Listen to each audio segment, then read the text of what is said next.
On a warm June day in 1976, a trio of fishermen on the Oswego River made a grisly catch. Instead of fish, they found a human body drifting toward the surface, bound to heavy cinder blocks beneath the murky water. It was a chilling scene. A young man, clearly the victim of foul play, deliberately weighted down as if someone intended for him never to be discovered. The clues that would be discovered would hint that this John Doe may have been mixed up in the chilling world of organized crime. The body was discovered in mid-June 1976 in the town of Lysander, New York, just north of an area called Three Rivers. Local authorities determined the remains were a white male, approximately 25 to 35 years old, about 5 feet 10 inches tall, and 130 pounds. He had been in the water for an estimated 2 weeks, enough time that decomposition had set in and made immediate identification impossible. A length of rope was used to tie the body to 2 cinder blocks, anchoring it to the riverbed. Those blocks were traced to a nearby company, suggesting the perpetrator sourced them locally. The victim's head was wrapped in part of a light-colored shirt, a grim sign of what likely befell him in his last moments. In other words, someone had suffocated him, likely using that very cloth, then tried to hide the crime by sinking his body in the river. Once the body was recovered, investigators noted distinctive physical features of the victim. He was a slender man with medium-length brown hair and a prominent, angular nose. He had a thin mustache or stubble of dark brown facial hair, as if he hadn't shaved for a few days. There were no tattoos, scars, or obvious identifying marks on the body. Despite the lack of identification, the victim's clothing and personal items provided intriguing clues.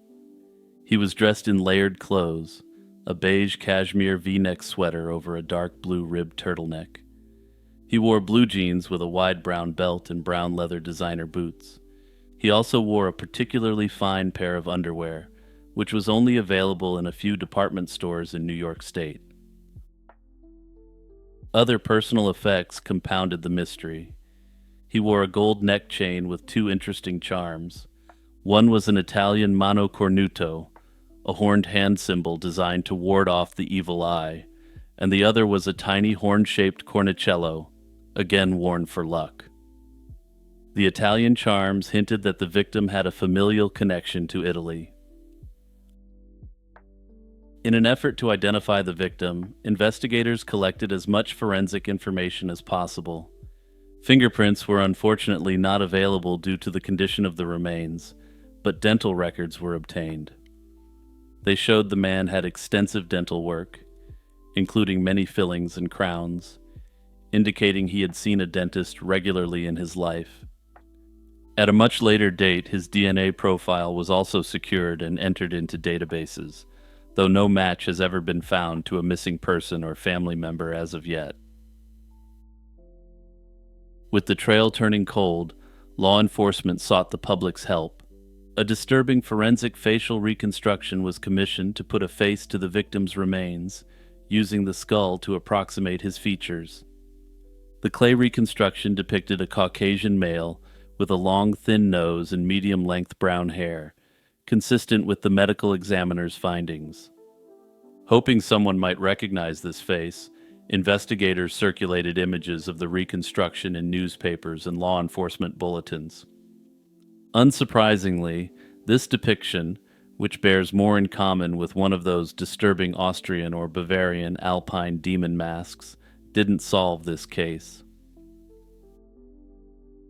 With this case being unsolved for half a century, despite such distinctive identifying features, a number of theories have proliferated about this case. One prevalent idea centers on the method of disposal. Tying a body to cinder blocks and dumping it in a river is a method reminiscent of an organized crime hit. And this isn't just online sleuths claiming this either, but rather, this has been the main focus of the investigation. The presence of Italian good luck charms on the victim further fuels this line of thought. It's an enticing theory that paints the John Doe as possibly a mob associate or victim of a gang hit. However, no direct evidence has ever emerged linking him to known organized crime, and law enforcement has not confirmed any mafia connection. The mafia theory remains speculative, born from the circumstances more than from concrete proof. Another theory suggests that this man was involved in the mafia in perhaps a much less direct way.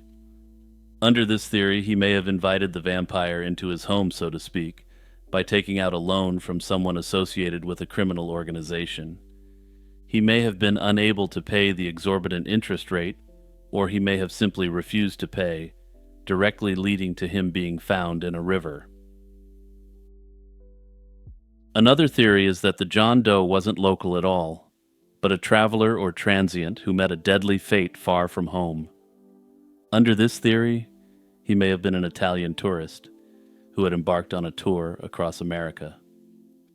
During the 1970s, it was common for young people to hitchhike, and in a grim twist, this openness led to many people being targeted by serial predators.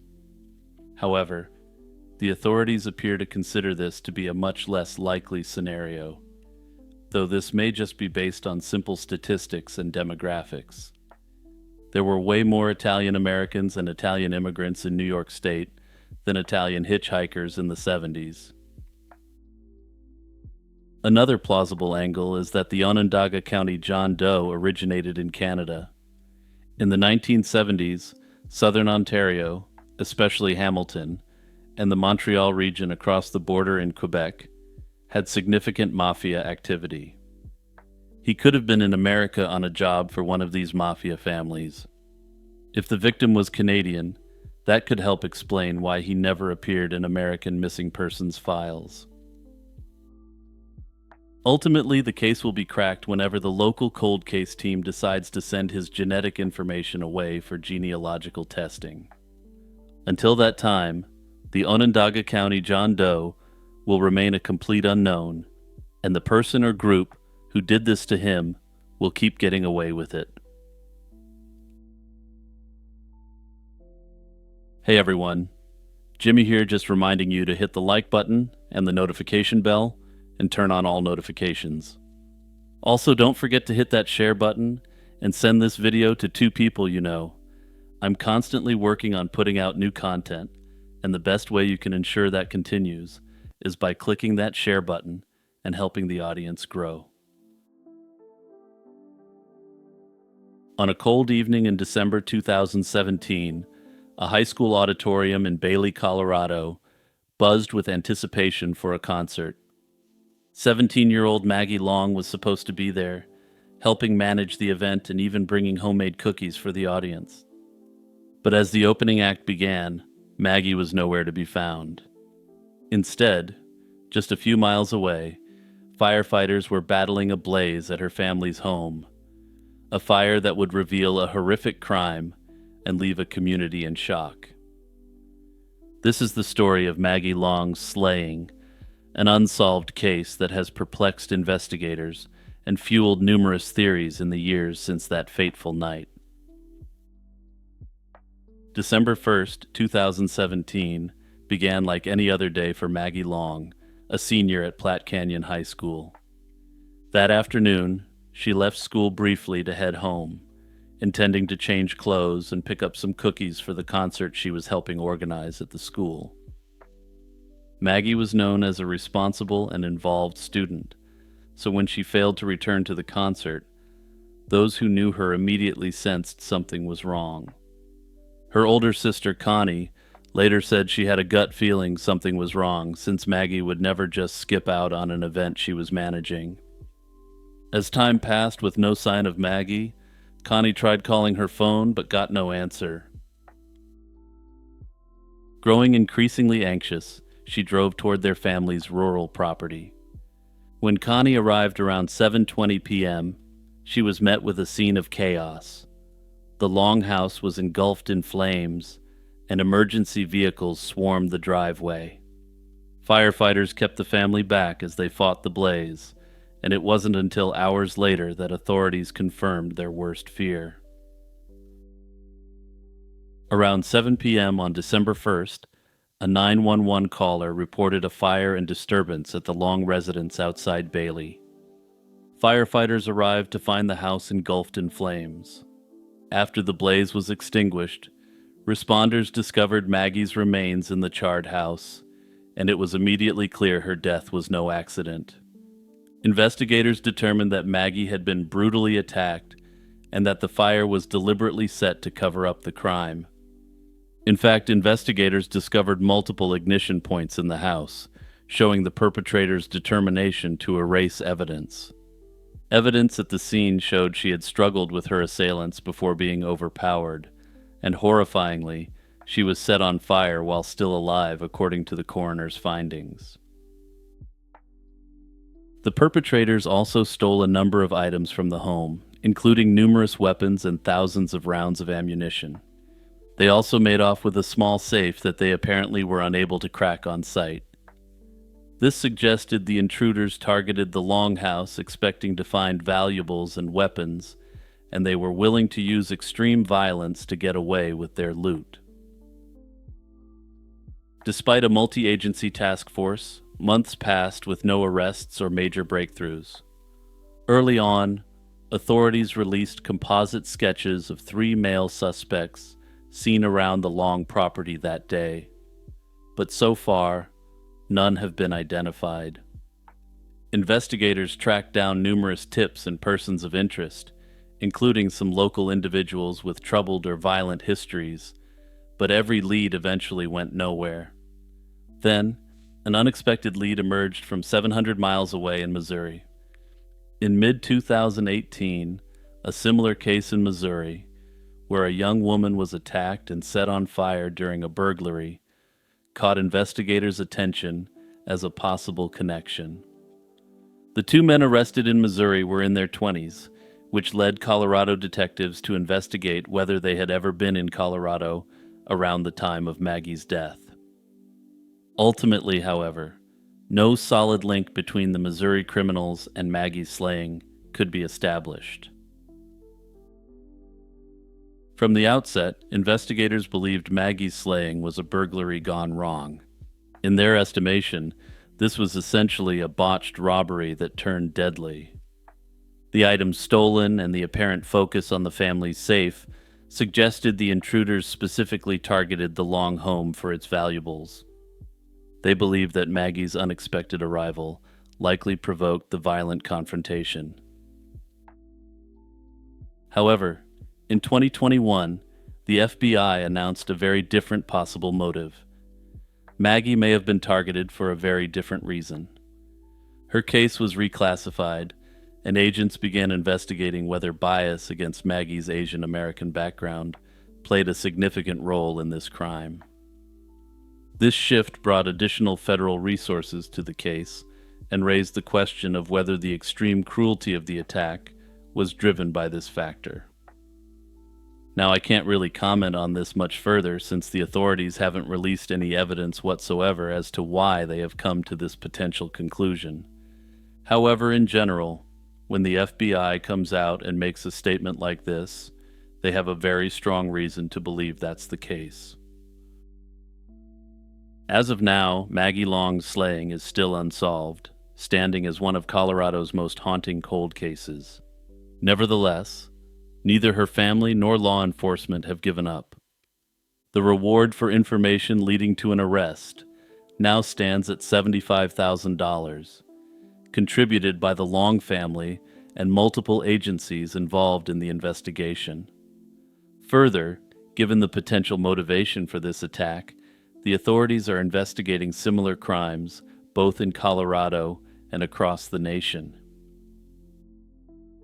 Anyway, whether the motive was robbery or something much more sinister, this case is incredibly disturbing, and the perpetrators need to be brought to justice as soon as possible.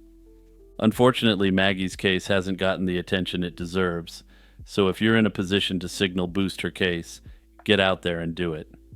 With cold cases like these, the only way they seem to get solved is by ongoing and unrelenting attention to the case.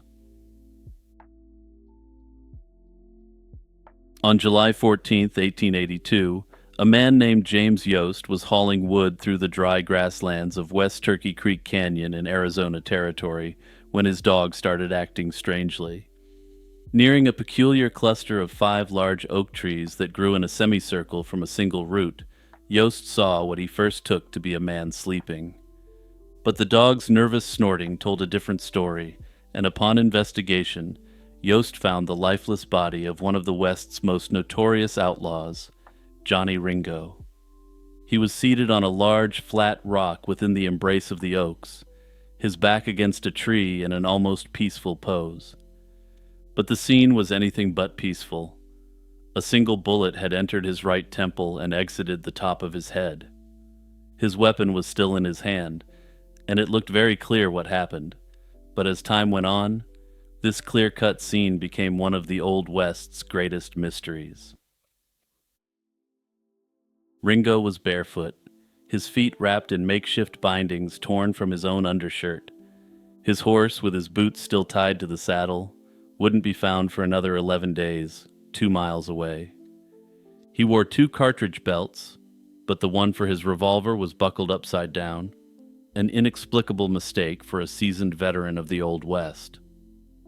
Most disturbing of all was a small, clean cut at the base of his scalp, as if someone had taken a piece of his head to prove that the deed was done.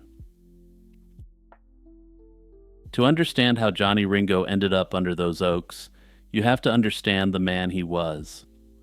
Born in Indiana in 1850, his life was defined by a profound, early trauma. At the age of 14, while his family migrated west, he witnessed his father accidentally take a shotgun blast directly to the face. The family was forced to bury him on a hillside along the trail and move on, with little time to contemplate whether this was really an accident or not. This gruesome event created a dark psychological echo that would reverberate throughout Ringo's own life.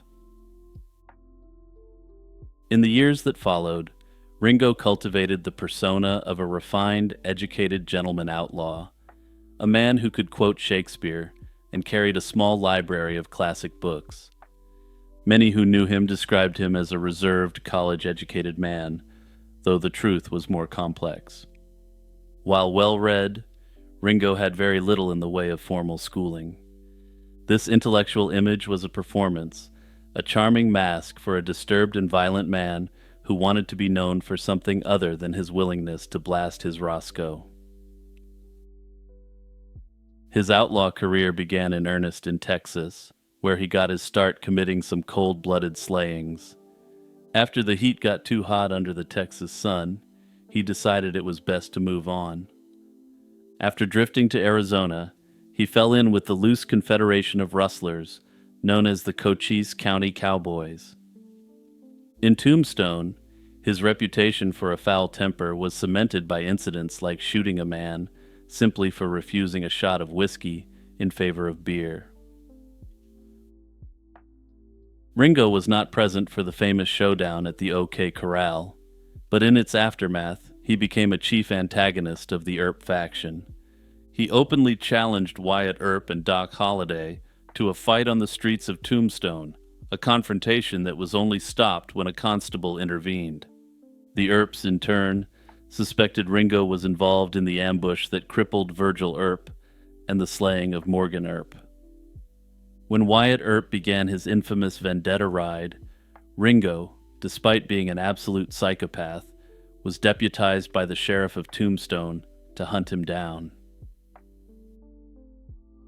Faced with the scene in Turkey Creek Canyon, a coroner's jury quickly reached a verdict. They looked at the scene and figured that this was the work of one man, Johnny Ringo himself. This ruling was supported by a considerable amount of anecdotal evidence. The story about the so-called accident his dad had during the family's westward travels was well known, and suggested a potential family history of this sort of event. In the months before his death, Ringo was reportedly in a deep state of despair. The Earp vendetta had decimated the ranks of his friends and allies. Further, he had recently visited his family in California and had been met with a cool reception and politely told He wasn't welcome to stay there, leaving him feeling rejected. The freewheeling, lawless world he knew was vanishing, and he seemed to be vanishing with it. His final days were spent in a prolonged drunken stupor. He left Tombstone after the 4th of July celebrations with several bottles of booze and was last seen by a sheriff's deputy who noted that he was falling off his horse. More telling were Ringo's own premonitions. He had told a newspaper editor just weeks earlier that he only had a few weeks left at best, and he implied that this event could be caused by either himself or by his enemies. Despite the official ruling, the strange clues at the scene have fueled speculation of a slaying for over a century. Several suspects have been named, their motives rooted in the legendary feuds of Tombstone, Arizona. The most famous and cinematic theory is that Wyatt Earp, perhaps accompanied by Doc Holliday, secretly rode back into Arizona to fill Ringo full of lead and complete his vendetta. Earp himself helped craft this narrative in his later years, even providing his biographer with a detailed account of a supposed duel. This story provides a satisfying, dramatic conclusion to the Earp Cowboy War, pitting the two factions' champions against each other in a final showdown. However, this theory completely falls apart under factual scrutiny since Ringo died in July 1882. Earp and his posse had fled Arizona as wanted men 4 months earlier, in March. Doc Holliday, the other supposed participant, attended court in Colorado the same day as Ringo perished. Wyatt Earp himself was documented to be in Colorado as well during this period, though his whereabouts are less ironclad. Further dispelling this account is the fact that both of these men were wanted outlaws in Arizona at the time, with substantial bounties on their heads. The consensus from historians is now that Wyatt Earp simply fabricated this event while he was building his own legend in the early 20th century. A far more plausible suspect was a man Ringo considered a friend, a very bad hombre named Buckskin Frank Leslie. Buckskin was a bartender, a scout, and a known psychopath who was, in essence, a serial predator before the terminology had been coined. The evidence against him is compelling. In November 1882, Leslie got into an argument with one of Ringo's good friends, a fellow outlaw named Billy Claiborne. To defend his honor, Buckskin promptly eliminated Claiborne, with some accounts having him finishing off the man in cold blood, even after he posed no threat. Claiborne's dying words to those around him made it clear that he had seen Buckskin shoot Ringo.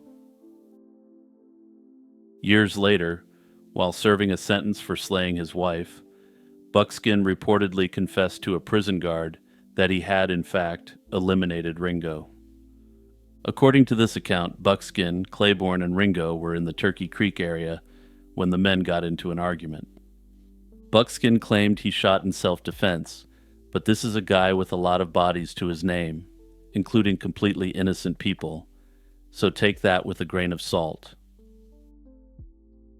A final, often overlooked suspect is a gambler named Michael O'Rourke.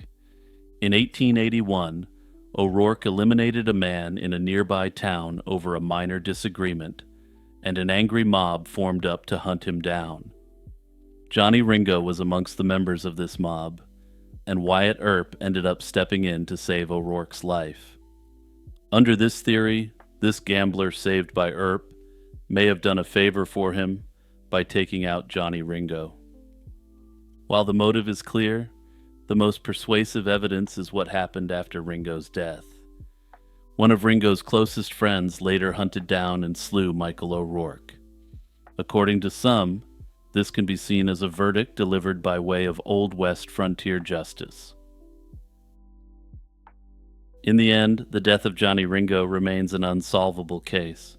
The official verdict is supported by his psychological state, but contradicted by the bizarre physical evidence and circumstantial evidence. While the theory blaming Wyatt Earp directly is a fiction, the cases against Frank Leslie and Michael O'Rourke have significant circumstantial evidence in their favor. However, Unless we have some unlikely new evidence that surfaces, such as a journal entry with a very direct confession that matches the evidence, the truth will remain an unsolved mystery. The year is 1973, and America is a nation on edge, caught between the winding down of a divisive conflict in Vietnam and the escalating political scandal of Watergate. Winnie the Pooh had normalized friendly kangaroos for generations of people across the world. Nobody knew it at the time, but the cinematic masterpiece Kangaroo Jack was still 30 years away, leaving the American people starved for edgy kangaroo content. It was a time of uncertainty and eroding trust, but in the farming town of Enfield, Illinois, a small community of just 750 people, both national turmoil and kangaroos felt a world away. Life there was predictable, slow, kangaroo-free, and rooted in the familiar. That is, until the chilly spring night of April 25th, when an ordinary sound would unleash a terror that defied all explanation and etch the town's name forever into the annals of the bizarre. This is the tale of the Enfield Horror, a case that isn't just about a monster, but about how fear itself can leap into the heart of a community and become the most terrifying creature of all. The evening's strangeness began with a 10-year-old named Greg Garrett. While playing in his backyard, Garrett claimed a grotesque creature emerged from the dusk. He described a being with grayish, slimy skin, 3 legs, and huge, glowing pink eyes. The thing allegedly stomped on the boy's feet, shredding his tennis shoes before he scrambled into his house, hysterical. His father, trying to rationalize the impossible, figured his son had just startled a snake, which seems like a very unlikely explanation to me. About 30 minutes later, the focus of the night's events shifted next door. Henry McDaniel and his wife returned home around 9:30 p.m. to find their children in a state of panic.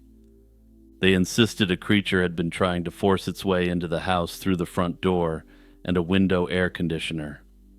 As McDaniel tried to calm them, he heard it too. A distinct scratching sound at the front door. Assuming it was a stray dog, or at worst, a nuisance bear, McDaniel opened the door and came face to face with the source of his children's terror. The creature standing on his porch was like nothing he'd ever seen. He later gave police a chillingly specific description. It stood about 4.5 feet tall, with a grayish, short, almost human-like body. It had 2 disproportionately small arms that emerged from its chest, 2 enormous pink eyes that glowed like flashlights, and most unnervingly, 3 powerful legs. McDaniel instinctively slammed the door, grabbed a weapon and a flashlight, and threw the door open again. He fired 4 shots, certain that the first one found its mark, but the creature didn't fall. Instead, it let out a horrifying hiss and bounded away with impossible speed, covering an estimated 50 to 75 feet in just 3 massive leaps before vanishing into the darkness. When Illinois state troopers arrived, they found McDaniel to be completely rational, despite the bizarre encounter. Their search of the property turned up 2 pieces of physical evidence. There were fresh scratches on the siding of the house and a set of bizarre footprints in the soft earth. For nearly 2 weeks, an uneasy quiet settled over Enfield. Then, in the pre-dawn hours of May 6th, McDaniel was woken by the frantic howling of neighborhood dogs. He looked out his door and saw the creature again. This time, the animal was at a distance, calmly making its way down the nearby railroad tracks, seemingly in no hurry. This second sighting prompted McDaniel to contact a radio station in Kokomo, Indiana. That decision was the spark that ignited a media firestorm when the station's news director traveled to Enfield with a small team to investigate. They too claimed to have a close encounter of the furred kind, spotting what they described as a gray ape-like creature near an abandoned house. More importantly, they claimed they had captured the creature's cry on a tape recorder. That recording, however, was never played publicly and has since become lost media. With the story now spreading through newspapers and radio broadcasts, Enfield was overrun. Hordes of curiosity seekers, reporters, and monster hunters descended on the tiny town, creating a public safety crisis. On the night of May 8th, deputies responded to reports of shots fired and arrested 5 young men from out of town who were very much not sober. This insane posse of drunken clowns claimed that they were unloading on a creature they had seen in the woods that they thought to be the Enfield monster. Incidents like this caused the local sheriff to issue a statement that all further monster hunts were to cease, and the frenzy died down pretty quickly. So, what really stalked the railroad tracks of Enfield in 1973? Well, as the monster mania died down, more rational theories began to emerge. The most popular was that of a misidentified animal, specifically an escaped kangaroo. A kangaroo's powerful tail could easily be mistaken for a third leg, and its bounding gait matches the creature's incredible leaps. This theory was bolstered when a man from Ohio contacted the town, suggesting the creature could be his missing pet kangaroo. However, Henry McDaniel, who had been stationed in Australia during his military service and was familiar with the animals, firmly rejected this explanation. He insisted he knew what a kangaroo looked like, and that the animal he saw was nothing like one. Notably, a later investigation into the incident found that McDaniel had a history of seeing weird and wild things. This has been used to discredit the story. However, ultimately McDaniel wasn't the first person or the only person to see the creature. Personally, I think the displaced kangaroo explains nearly every physical detail, including the 3-legged leaps, the weird footprints, even the glowing eyes under flashlight beams. But what really turned a simple escaped animal into the Enfield horror was the perfect storm of media attention and small-town hysteria. In a year when Americans were already primed to distrust institutions and fear the unknown, a bizarre sighting in a quiet farming town was enough to ignite imaginations. Mass hysteria events generally erupt during times of stress upon a whole community, which really does describe the vibe in 1973 pretty well. Notably, local media didn't just report the story, they amplified it, spinning a strange but ordinary creature into something monstrous and touting a weird recording of the creature. In my view, what Enfield experienced was a layered phenomenon. At its core, there was a real kangaroo bounding through the night, but this was overlaid with the feverish storytelling of a community caught in the grip of fear. And to get ahead of the inevitable comments, I'm sure someone will suggest that this may have been an owl misidentification. And to that, all I have to say is, if you know, you know. On the morning of July 26th, 1184, the bustling town of Erfurt in central Germany hosted a gathering of high nobles that would soon go horribly and disgustingly wrong. No one could have predicted that this day would end with roughly 60 nobles being drowned in a slurry of noxious human waste. Whether this event was truly an accident, or whether this was the equivalent of a real-life red wedding with a thick coat of brown paint, remains up for debate. The Holy Roman Empire of the 12th century was rife with local feuds that threatened the realm's stability. One such conflict pitted Ludwig III, the Landgrave of Thuringia, against Conrad, the Archbishop of Mainz, in a bitter struggle over lands and authority. Erfurt itself was under the jurisdiction of the Archbishop of Mainz, and Ludwig aimed to challenge that control for his own gain. Their rivalry grew so heated that the young King Henry VI, at that time ruling Germany under his father Emperor Frederick Barbarossa, decided imperial intervention was necessary. Henry, eager to be seen as a strong and capable monarch, took on the mediator's role with zeal, keen to secure peace and uphold royal authority in his domains. Henry VI accordingly convened an informal royal assembly in Erfurt to bring the feuding parties together and resolve their differences. He summoned dozens of nobles, bishops, and high-ranking officials from across the empire to attend a council in late July 1184. The gathering was held in a hall within Erfurt's cathedral, and by the morning of July 26th, this hall's upper floor was packed shoulder to shoulder with important people. Most important amongst the guests included King Henry himself, Archbishop Conrad, Landgrave Ludwig, as well as numerous lesser lords and advisors. As discussions got underway that morning, the crowded assembly of nobles strained the aging upper chamber. The sheer weight of so many men put tremendous stress on the timber floor supports.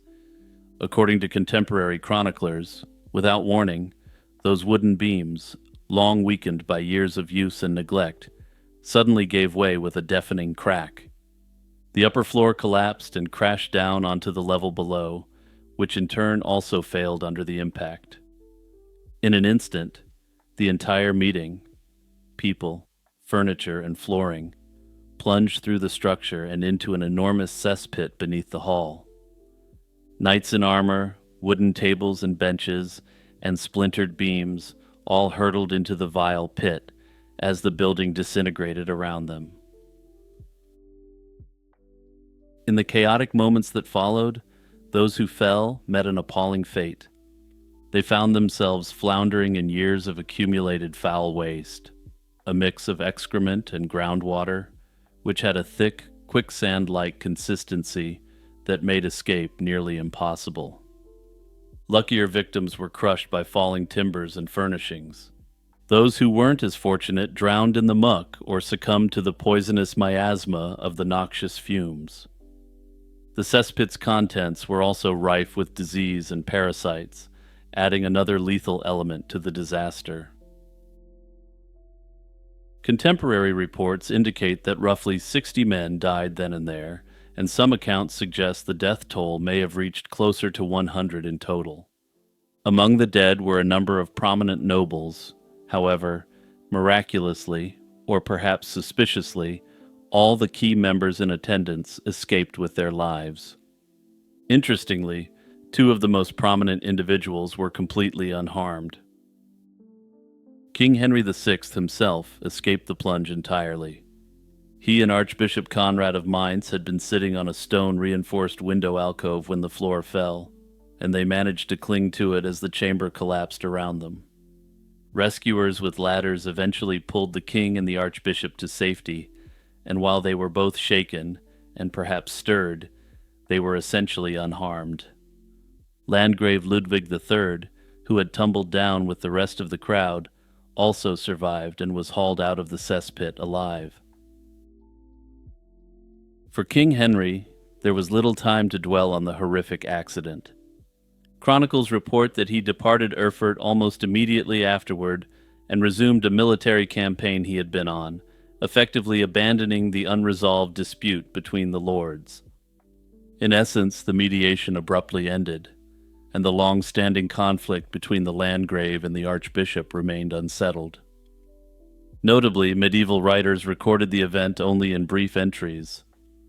The king, having nearly met a truly disgusting end, had little desire to memorialize such a fiasco, and the Erfurt tragedy remained a relatively obscure footnote in imperial history.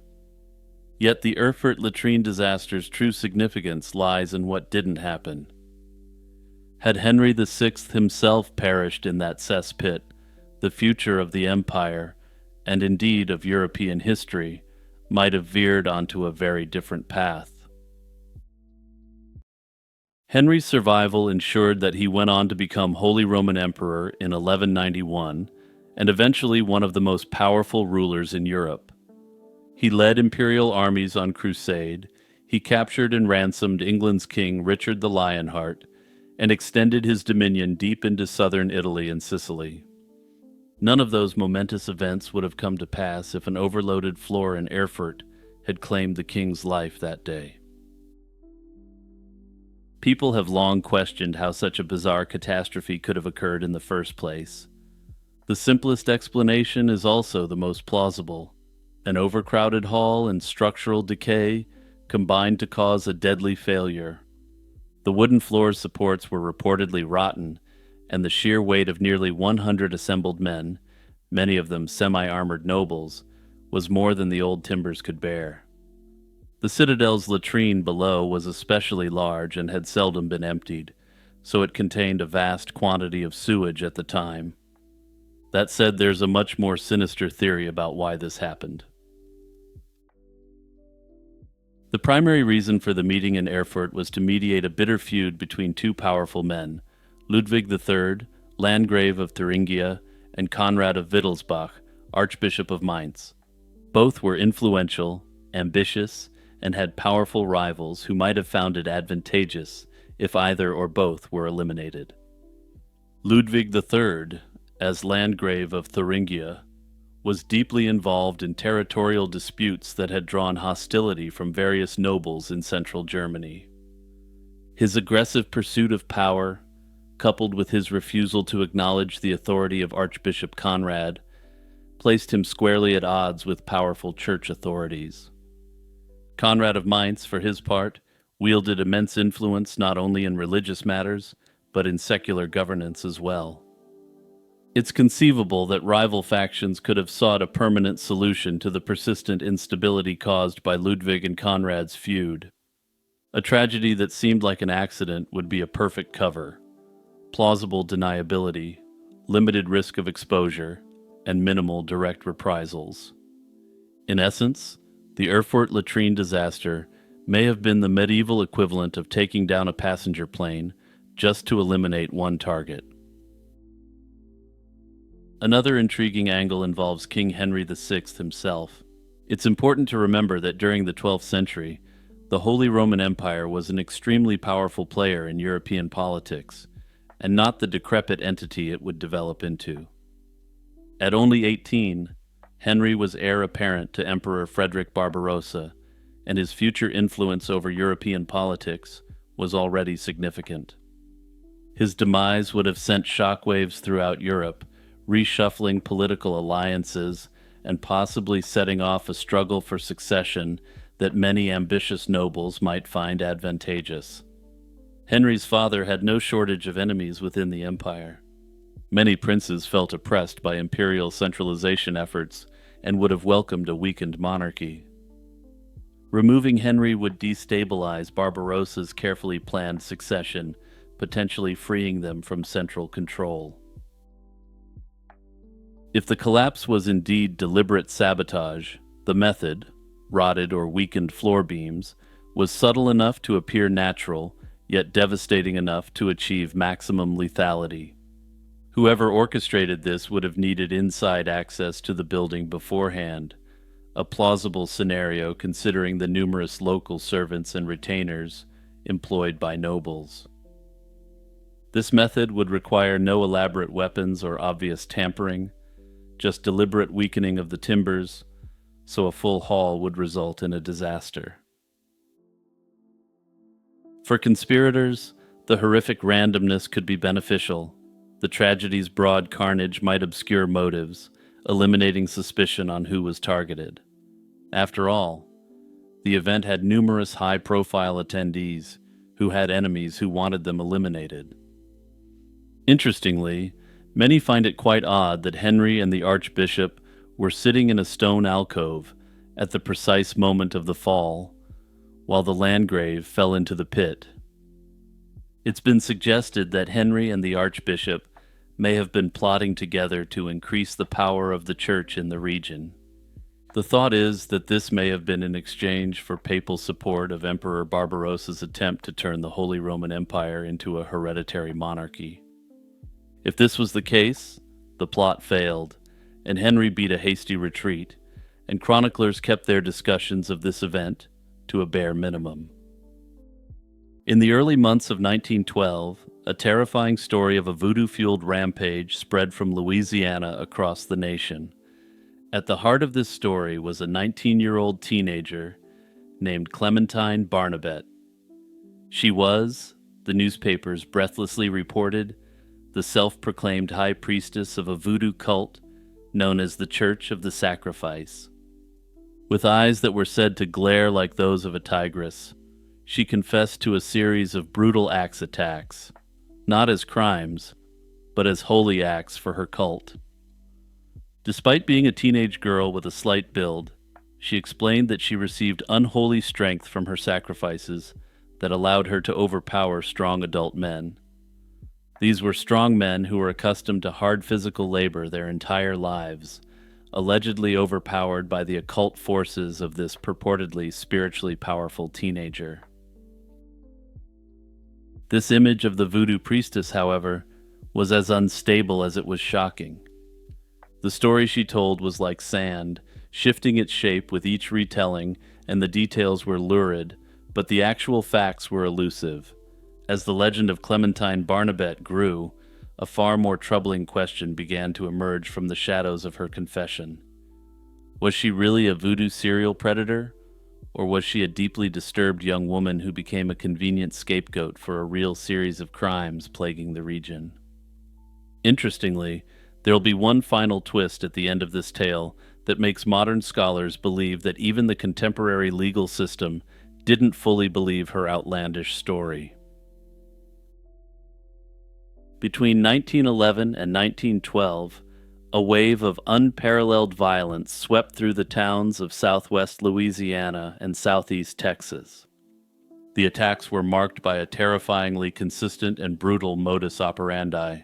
Entire families, almost all of them African American, were slaughtered in their homes, with the attacks starting as they slept. The weapon was always an axe, often one taken from the victim's own woodshed. The attacker would slip into the house in the dead of night, commit the massacre, and disappear, leaving behind a scene of unimaginable carnage. Despite the attacks beginning while the victims were asleep, evidence from the scenes showed significant signs of resistance. The person or group doing this would, at certain points, have been fighting multiple people defending themselves in the dark. A disturbing geographical pattern soon became clear. The towns where the attacks occurred, Crowley, Lafayette, San Antonio, Lake Charles, Beaumont, were all connected by the steel ribbon of the Southern Pacific Railroad line. This suggested to investigators that the perpetrator was constantly on the move, riding the rails. The timeline of these massacres is essential to understanding the deep contradictions at the heart of the Clementine Barnabette case. While she would eventually confess to a staggering number of these crimes, the simple facts of her whereabouts cast profound doubt on her story. The slayings began long before her arrest, and most critically, continued with identical precision, even while she was securely locked behind bars. For 4 sets of attacks, where a total of 19 people had their lives taken, she was actually confirmed to be behind bars, despite having later confessed to these attacks in detail. The legal saga of Clementine Barnabette began not with her as the accused, but as the star witness against her own father. In October 1911, Raymond Barnabette was on trial for the slaying of the Andrus family, who had been their neighbors. Clementine took the stand and delivered damning testimony, swearing that her father had returned home on the night of the attacks, bragging that he eliminated his annoying neighbors. Importantly, he was said to have been covered in blood when he was bragging about this. Her brother, Zephyrin, corroborated her story, and he was convicted and sentenced to hang. This was despite the fact that numerous witnesses came forward in defense of Raymond, saying that none of what his kids said actually happened. Just 1 month later, in November 1911, another family, the Randalls, was massacred in Lafayette. With Raymond Barnabette in jail, suspicion immediately fell elsewhere. Authorities searched the room where Clementine was working as a live-in housekeeper and discovered something disturbing. It was a set of woman's clothing, but it had been drenched in blood. She was arrested, and after what, at a minimum, was a very harsh interrogation, she began to confess to everything. It was then that her story began its wild, untethered flight into infamy. Her confession was a constantly shifting narrative filled with lurid details that contradicted each other and the known facts of the crimes. At first, she was a member of a 5-person cult, drawing lots to decide who would commit the disturbing acts. They were led by a sinister voodoo priest, and Clementine's role wasn't one of leadership at that point in the confession. Later, the cult swelled to 105 members, with Clementine herself as the high priestess, where she distributed magical bags filled with voodoo charms made from her victims. She named accomplices who, when investigated, were found to be non-existent or had unshakable alibis. Most damningly, she proudly confessed to crimes that were verifiably committed while she was incarcerated. Her descriptions of the attacks were also often at odds with the physical evidence from the scenes themselves. She added lurid descriptions of dark rituals that were conducted, but despite leaving behind houses of horror, the axe attacker didn't leave behind any symbols like she described. Clementine's confession exhibits the classic hallmarks of what modern psychology recognizes as a coerced, internalized false confession. She was a young, impoverished, and completely uneducated woman subjected to intense, high-pressure interrogation tactics. In this environment, some argue that the cops took on a role more similar to 16th century witch hunters than 20th century American police. When she was brought before a judge, the contemporary records make it look quite obvious that she was suffering from significant mental health issues. She laughed and rocked back and forth in the courtroom, which at the time was taken by some to indicate the truth of her confession.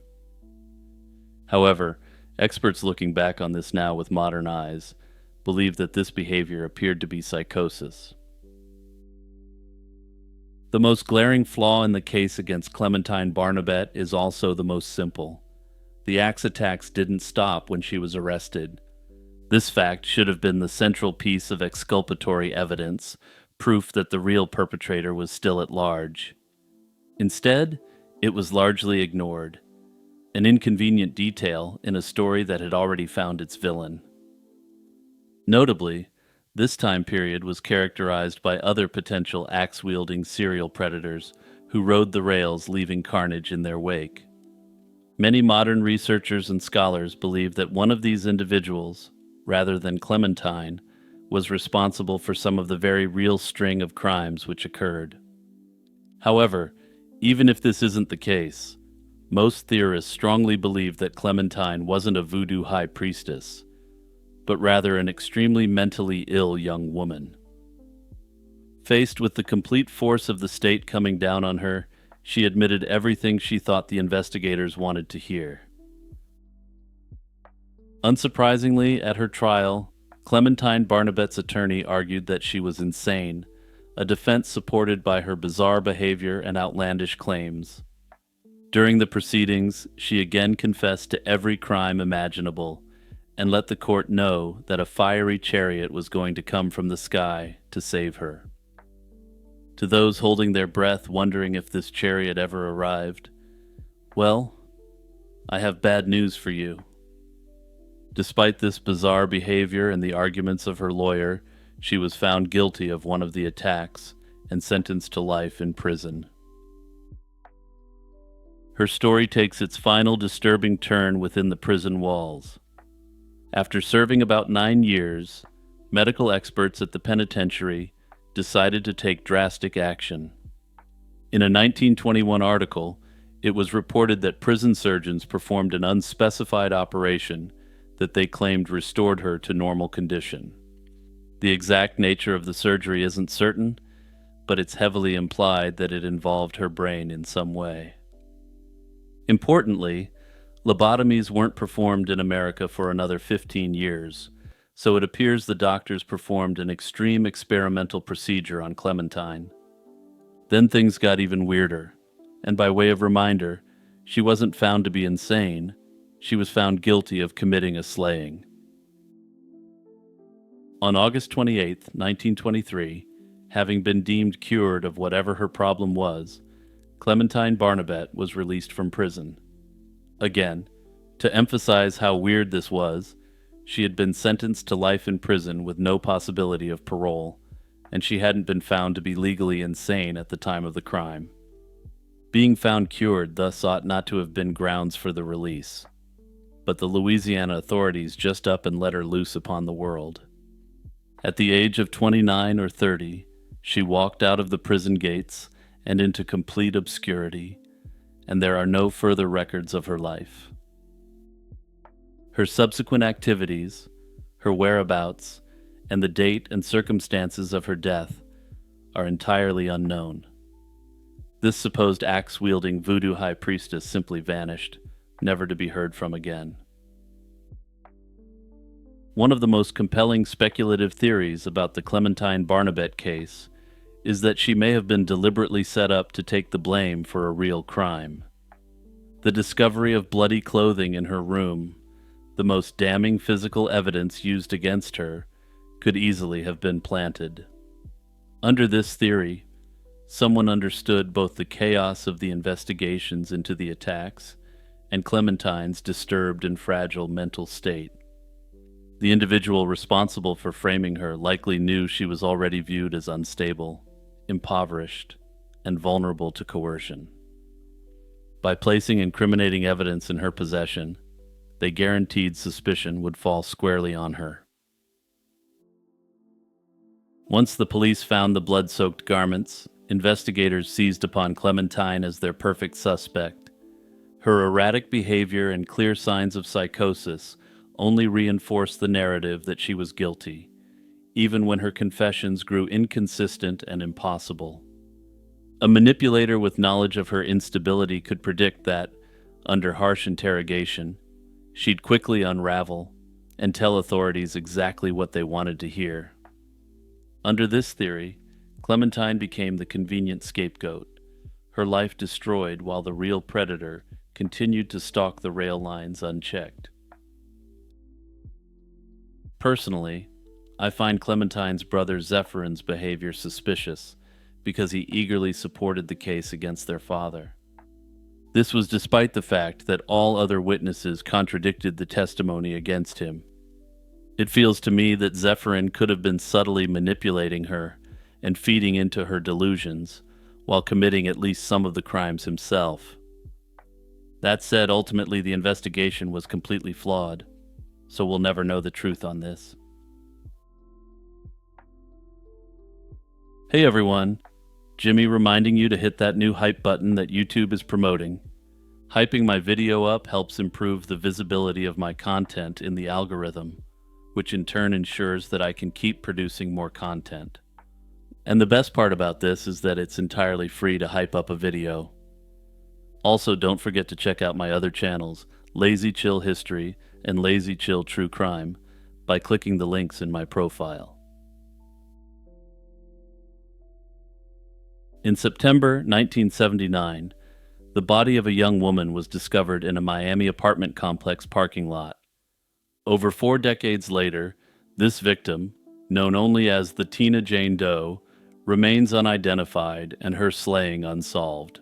She has become one of South Florida's longest-standing Jane Doe cases, and despite periodic publicity, her real name and story are still unknown. Investigators have unearthed a few clues about her life and death, and various theories have emerged about who Tina was and what happened to her. On the morning of September 4th, 1979, residents of the Biscayne Gardens apartments in northwest Miami-Dade County found a young woman's corpse behind the building. She was hastily placed near a dumpster, and there's some speculation that the person who left her there had attempted to put her inside of it, but was unable to lift her body inside. Police believed she had been slain somewhere else and dumped in the parking lot during the early morning hours. The apartment complex was located just off a major highway, which might have allowed the perpetrator to slip away quickly. An autopsy confirmed that this Jane Doe died by strangulation, unequivocally indicating foul play. The victim was a white female, estimated to be between 18 and 25 years old, about 5 feet 6 inches to 5 feet 8 inches tall, and roughly 120 pounds. She had strawberry blonde hair and likely green or hazel eyes. Notably, she had visible acne and old burn scars on the inside of both calves, injuries consistent with a motorcycle's exhaust pipes. When found, she was wearing a white t-shirt, blue jeans, and a yellow floral scarf. There were no forms of identification with her, but her teeth had several fillings, suggesting she received some dental care in life.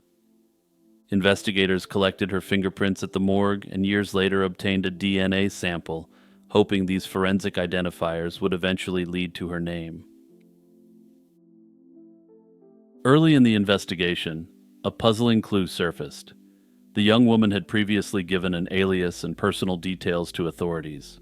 She had identified herself as Phelan S. Love, with a birth date of June 3, 1961, and claimed to live at the Young Apartments in Hollywood, Florida. She also named a close relative called Ben Misa in Brooklyn in the Big Apple. Apparently, she provided this information during a prior encounter with police, so it was on file for investigators to discover. As for why that police encounter occurred, that information isn't publicly available, though some have speculated it may be related to something suggestive of her being trafficked. Police attempted to verify the details, but they led nowhere and no records or people could be found under those names. The story appeared to be completely fabricated. The use of this false identity strongly suggests the victim was hiding her real background, perhaps to avoid being sent back home or found by someone from her past. It reinforced suspicions that she was a runaway or a young woman trying to start a new life under an assumed name. In 2014, decades after the crime, investigators announced a striking new lead. They revealed that the unidentified young woman might have been an Ohio runaway who went by the first name Tina and the nickname Sheba. According to this tip, Tina had left Ohio before 1977 as a young teenager and eventually ended up in South Florida. Officials emphasized that they were not discounting any missing Ohio teenagers as potential matches. This development gave the case a new direction, suggesting a specific origin for the victim. However, even after this apparent big break, no matching missing person was found, and the Miami Jane Doe's identity remained a mystery. The Tina theory is still considered one of the most plausible explanations, fitting the idea that the victim was a teenage runaway far from home. However, that said, it's not entirely clear why the authorities believe this to be the case. Without a confirmed identity or suspect, several theories have been explored regarding this Jane Doe's fate. It's possible she was slain by a boyfriend or acquaintance, perhaps following an argument. Given that she was likely living transiently and far from her family, another theory is that she fell prey to a predator who targeted vulnerable young women. Under this theory, she may have believed that a trafficker was her boyfriend, and when she found out this clearly wasn't the case, he may have eliminated her. It's a dark reality that is unfortunately all too common in runaway situations for young women in this age bracket. Notably, the fact that her body was left near a highway could point to a perp who was traveling through the area and chose a quick dump site before fleeing. During the late 1970s, there were numerous cases of hitchhikers and runaways being attacked along American highways, so this scenario can't be ruled out. The victim's distinctive burn scars have also fueled speculation. Those marks suggest she spent time on motorcycles, which might mean she was involved with a biker crowd or frequently accepted rides on bikes. If she had a biker boyfriend or was hanging around people in that scene, one theory holds that her passing could have resulted from a dangerous encounter in that environment. That said, this theory is purely circumstantial and based on the faintest shred of evidence. This Jane Doe's case is logged in national databases, along with her fingerprints, dental records, and DNA profile. And yes, regular viewers of my channel can probably guess what I'm going to say next. Since her intact DNA profile is on file, this is a case that could be cracked through the use of forensic genetic genealogy. Unfortunately, this process is quite expensive, and if there isn't significant attention on the case, there's little chance this testing will be done. The case is being investigated by the Miami-Dade Sheriff's Office, so if you're a local and live in that jurisdiction, you could play a part in giving Tina her real name back. A simple email from a local about the status of the case could be the one thing that's needed to get the ball rolling on this case. Once she has her identity back, it's possible that the cops will be able to crack this case wide open and get justice for this Miami Jane Doe after half a century. Marion McWhorter was a 21-year-old who mysteriously vanished in Oregon in the autumn of 1974. She had been hitchhiking north from California, planning to visit Seattle and eventually return home to Alaska. On October 26, 1974, Marion arrived in the Portland suburb of Tigard and phoned a relative for help. She called her aunt from a payphone near the Washington Square shopping mall, asking if she could spend the night. The aunt was busy and unable to pick her up, but Marion mentioned that a man driving a white pickup truck had offered her a ride. Yeah, she was going to hitchhike in the Pacific Northwest in the 70s. After saying she had found a ride, Marion hung up the phone. She never made it to her aunt's home, and she was never heard from again. When Marion failed to show up, her family grew alarmed. There was little evidence to guide police at the time, and any search efforts were limited and inconclusive. Nearly 2 years later, a grim discovery provided a clue to Marion's fate. On July 24, 1976, a man collecting moss samples in a wooded area near Wolf Creek off Highway 20 in Lynn County, Oregon, came upon a human skull. Sheriff's deputies searched the remote spot, which was near a logging road called Swamp Mountain Road, and recovered additional skeletal remains. They also found personal items at the scene: a single clog-style shoe, a fringed leather coat, a beaded leather belt, a pair of women's Levi's jeans, and 2 metal rings. From these items, it was clear the victim was a young woman, but her identity was a mystery.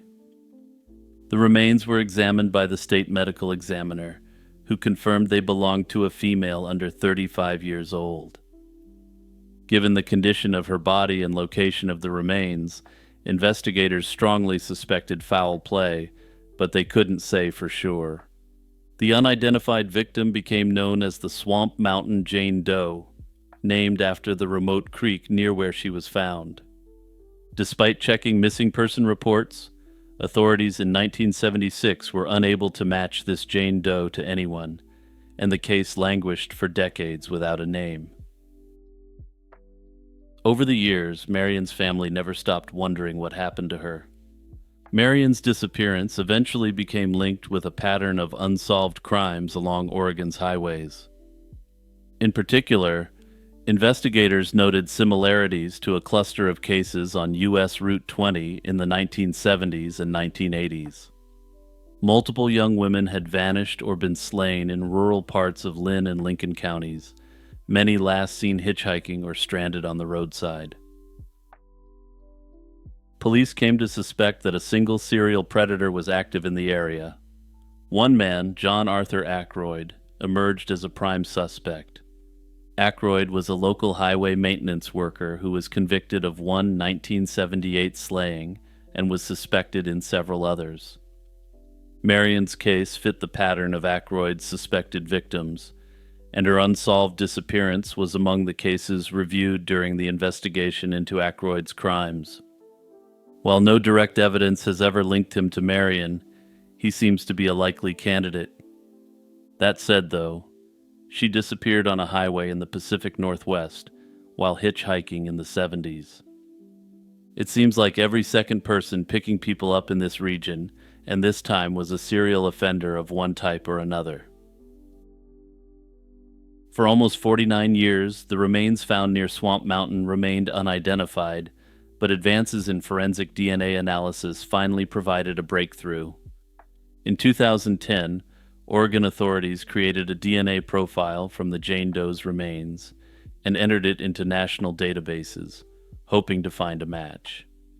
No match turned up at that time, but new developments were on the horizon.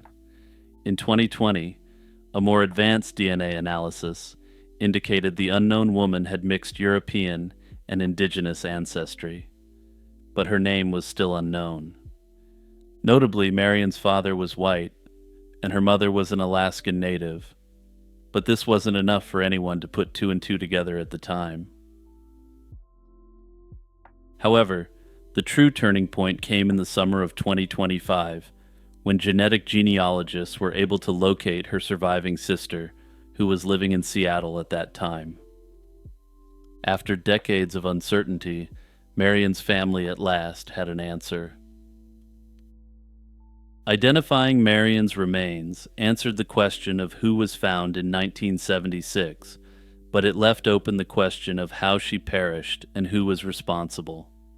As of 2025, the Lynn County Sheriff's Office continues to investigate the circumstances of Marion McWhorter's death as an unsolved slaying.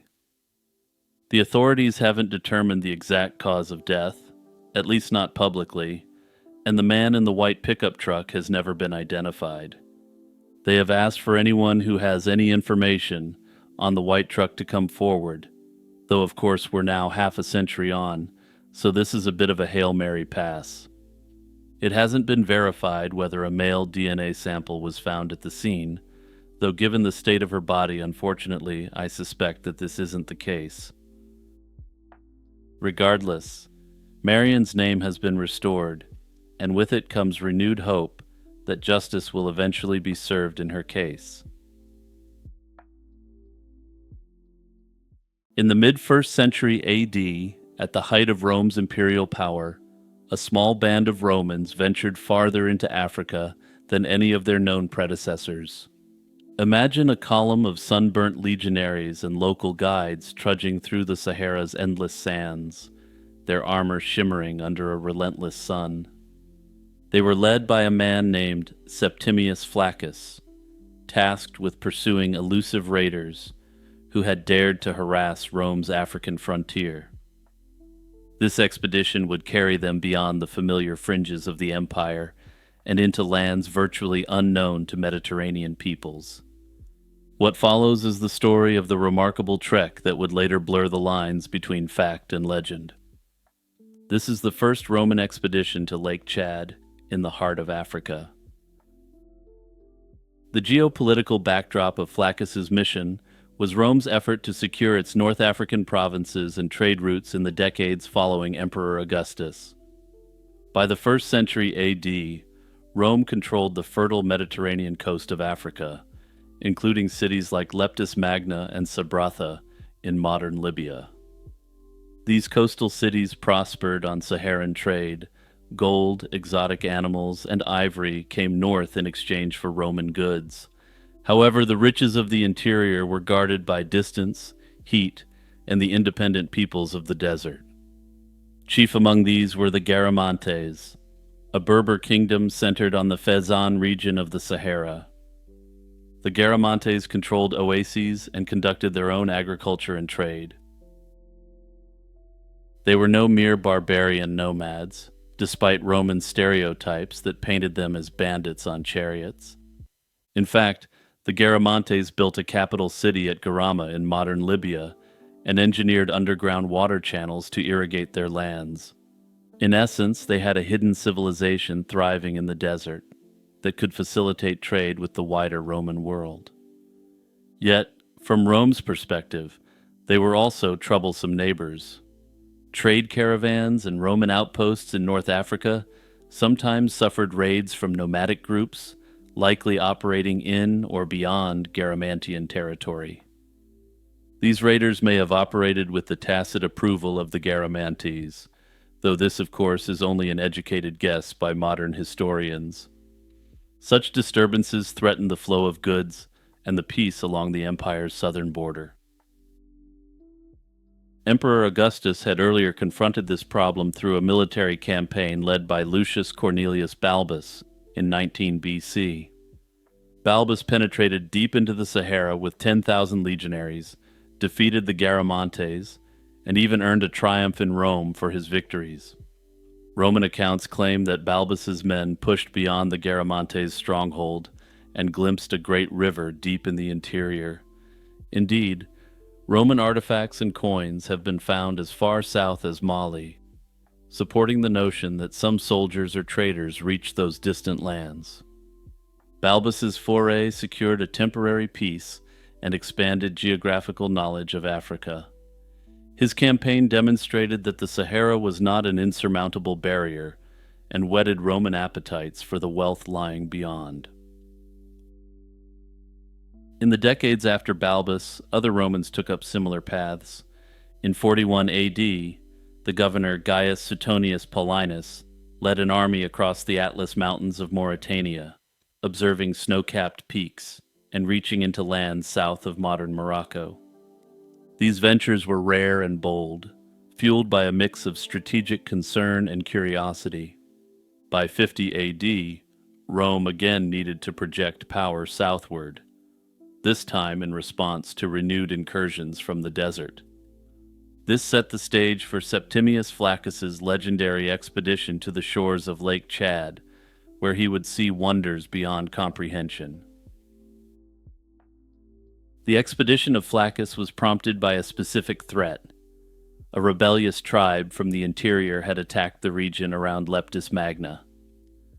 Leptis Magna was a flourishing Roman city on the coast, in what is now Libya, and such raids endangered its trade networks and prosperity. Roman authorities in Africa couldn't ignore these attacks. Thus, around 50 AD, Septimius Flaccus, an official whose background remains somewhat mysterious, was commissioned to lead a retaliatory strike deep into the Sahara. Little is recorded about Flaccus himself. He's not listed as a governor or a legion's commander in other records, which has led historians to speculate significantly about his identity. He may have been a Roman from the equestrian class, or provincial officer entrusted with a desert detachment. It's also possible that perhaps Ptolemy, our main source on this expedition, garbled his name in transmission. Regardless of his rank, Flaccus clearly possessed the skill and authority to command an arduous campaign. He gathered a contingent of soldiers, likely a mix of legionaries from the African garrison and local auxiliaries familiar with desert warfare, and prepared to march south from Leptis Magna. Equipping the force for a trans-Saharan journey required careful planning, and unfortunately we don't have the full details, but historians are able to offer educated guesses. The Romans would have secured camels to carry water and supplies, since these animals were essential for traversing vast waterless distances. The early part of the route was likely known from earlier incursions, and some of the later details may have been provided by North African traders.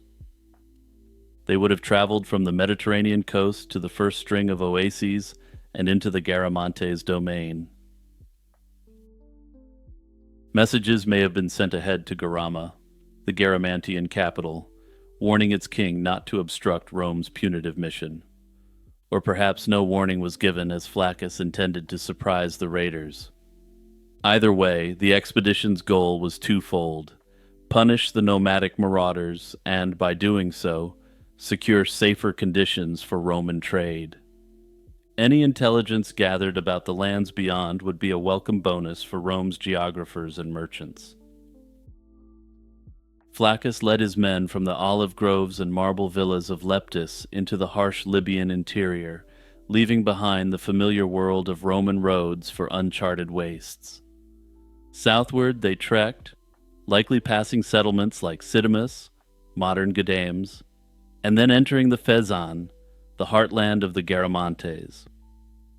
Along the way, they would have seen the landscape change. coastal plains giving way to arid highlands, and then to the great sand seas of the Sahara. It was a realm of shimmering mirages by day and brilliant stars by night.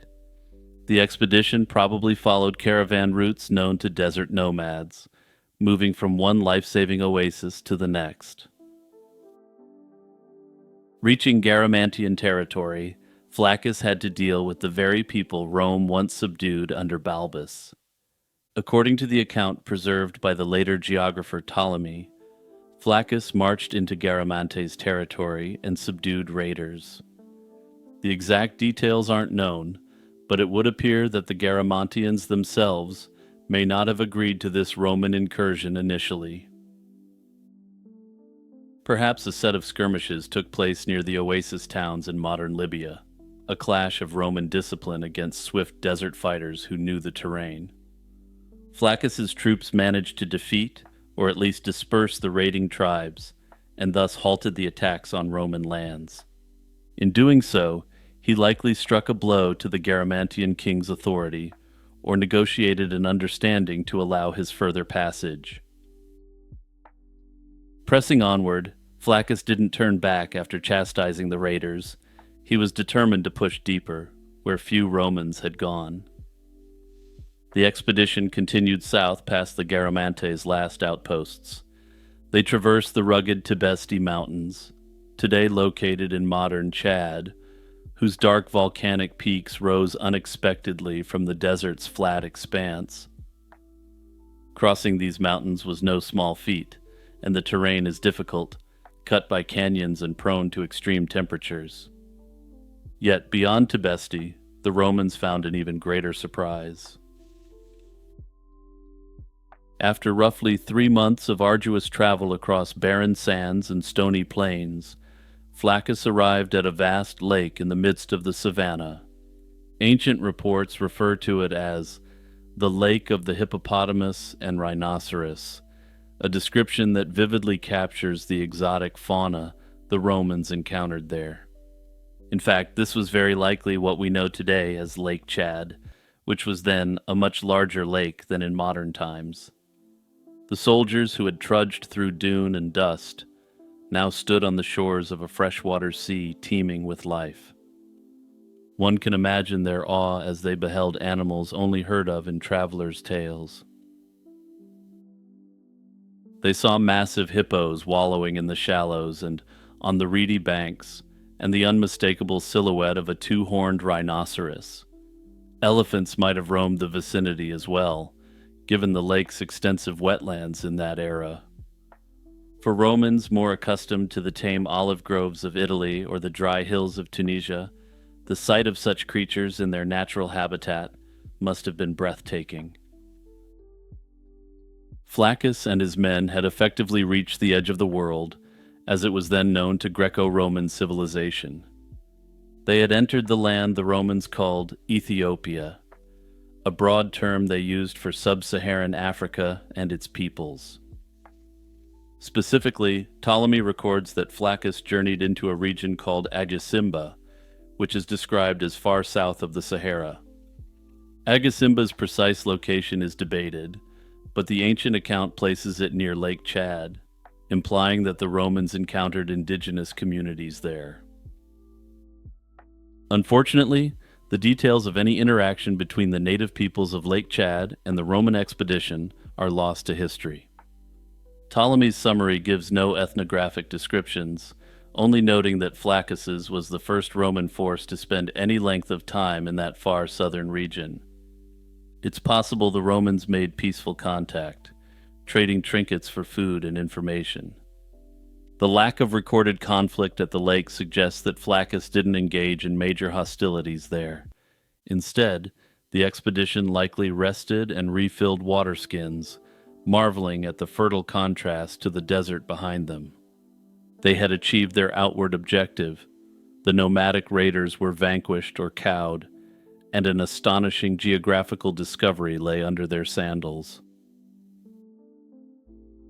After reaching the Great Lake and planting the metaphorical eagle standard farther south than it had ever been, Flaccus had to bring his men safely home. The expedition retraced its path northward, crossing again the burning dunes and treacherous highlands. They would return with stories of a gigantic lake and its beasts, of strange lands rich with water and life beyond the desert. Back in Roman North Africa, the mission could be counted a success on absolutely all accounts. Flaccus had avenged the attacks on Leptis Magna and impressed upon the Garamantes the reach of Roman power. If any captives or spoils were taken, they might have been paraded in provincial towns. Unlike Balbus, however, Flaccus didn't receive a grand triumph in Rome, and indeed, his deeds are not celebrated in surviving Roman annals. This relative silence may be due to Flaccus's lower status, or simply the limited nature of the records that have survived. It's very possible there was a great work written about Flaccus's journey, but we simply don't have it, nor do we know about it. Nevertheless, his journey left a mark on imperial knowledge. Reports from the expedition likely filtered back to scholars and map makers. Within a few decades, Roman geographers had incorporated these new insights. Maps were adjusted to show a water body deep in Africa, and later writers like Ptolemy knew to call Lake Chad by its evocative nickname, the Lake of the Hippopotamus and Rhinoceros. There are strong indications that despite the lack of contemporary sources lauding him, Flaccus's exploits inspired further ventures through the Great Desert. Roman strategy in Africa often blended military aims with exploration. In 70 AD, just 20 years later, another commander, Gaius Valerius Festus, marched south with the 3rd Augustan Legion to deal with the Garamantes uprising once again. Festus is said to have followed the course of earlier explorers, pushing through the Sahara after subduing the tribes. Some accounts even credit one of these expeditions, variously attributed to Flaccus or Festus, with leaving a small garrison of Roman soldiers somewhere in the far interior. The idea that a Roman outpost might have briefly existed near the lands of Lake Chad is, of course, fascinating. However, as yet, there has been no archaeological findings to prove this one way or the other.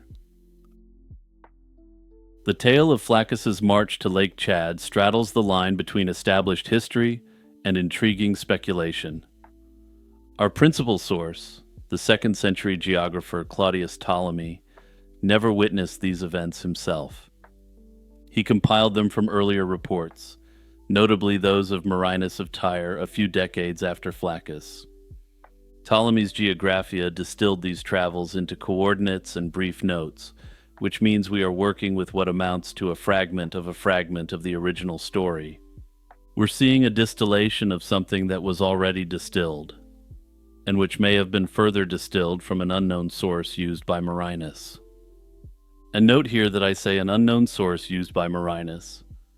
While Marinus is extremely influential, unfortunately none of his works survived, so we're denied the ability to cross-reference Flaccus's account with what Marinus wrote. Thus, one modern debate centers on credibility. Did Flaccus truly reach Lake Chad, or did Ptolemy or his source misinterpret the data? Many historians give credence to the journey, since the details align with geographic reality. The mention of a large lake with hippos and rhinos strongly suggests Lake Chad. No other known lake in that vicinity matches the description, and it would be an odd detail to invent. Furthermore, Ptolemy references major rivers in the area which correspond to the rivers which feed into Lake Chad. This precision suggests that Ptolemy was working off accurate sources from someone who was indeed familiar with the water systems of this large lake. While it's generally universally accepted that Flaccus did make the journey, the finer details have been questioned as well. In Flaccus's case, some have wondered whether he personally went all the way to Lake Chad, or if he sent a smaller party beyond the Tibesti Mountains, while he remained in the safer north. Because Ptolemy's account is terse, we can't be sure if Flaccus saw the lake himself, or simply received reports from native guides. Roman coins dated to the 1st and 2nd centuries have been found in Chad, which is astounding at first glance. However, these findings are often isolated and could have arrived through peaceful trade or later era contacts, rather than a specific military expedition. Another point of debate involves the expedition's outcome and purpose. While clearly initiated as a punitive raid against rowdy nomads, Flaccus's journey took on exploratory dimensions, for reasons that aren't fully known. Did the Romans intend from the outset to reach Agasimba, or was that a spontaneous extension once the military objective was done? Others believe these could have perhaps been two expeditions, one to punish the raiders, and another separate one to follow up on intel learned during the initial police action in North Africa. If we are to believe the most grand version of the story, the Roman expedition to Lake Chad under Flaccus is one of the most compelling stories of ancient travel. Flaccus marched his men beyond the frontier of maps, crossed deadly deserts, and stood on the shores of Central Africa's Great Lake, all for the glory of Rome. In early March 1975, singer-songwriter Jim Sullivan vanished without a trace in the New Mexico desert, leaving behind an abandoned Volkswagen Beetle. He left behind his guitar, clothes, cash, and unsold records, but there was no sign of the man himself. Sullivan was a 35-year-old musician on a last-ditch journey from Los Angeles to Nashville in hopes of reviving a stalled career. Instead of reaching Music City, he became the center of a haunting mystery that remains unsolved to this day. Jim Sullivan wasn't a household name, but those in late 1960s Los Angeles music circles knew him as a talented folk rock singer who rubbed shoulders with Hollywood royalty. Standing 6 feet 2 inches with a trademark mustache, Sully, as he was known by friends, built a modest following playing nightly at a Malibu bar called The Raft. He even snagged an uncredited cameo in the 1969 legendary road film Easy Rider, thanks to his friendship with actor Dennis Hopper. That same year, Sullivan released his debut album, an offbeat blend of folk, rock, and country tunes. This album, named UFO, featured lyrics musing about long desert highways, leaving home, and even alien abduction, all delivered in Sullivan's haunting, world-weary voice. The album flopped at the time, as did a follow-up record in 1972, but in hindsight, those songs would take on an almost prophetic aura. By 1975, Sullivan's music career had completely stagnated. He struggled with alcohol and his marriage was on the rocks. With 2 young children to support, he decided to make one last attempt at success. This is what would lead him to drive cross-country to Nashville to try his luck as a session songwriter and performer. His wife Barbara and their kids stayed in Los Angeles, planning to join him later if he found footing in the country music capital of the world. On March 4th, 1975, Sullivan packed his Beetle with his prized 12-string guitar, a stash of his vinyl records, and the essentials for the trip. He headed east on the legendary Route 66, chasing one last chance to grasp his fading music dream and achieve the stardom and success that had evaded him.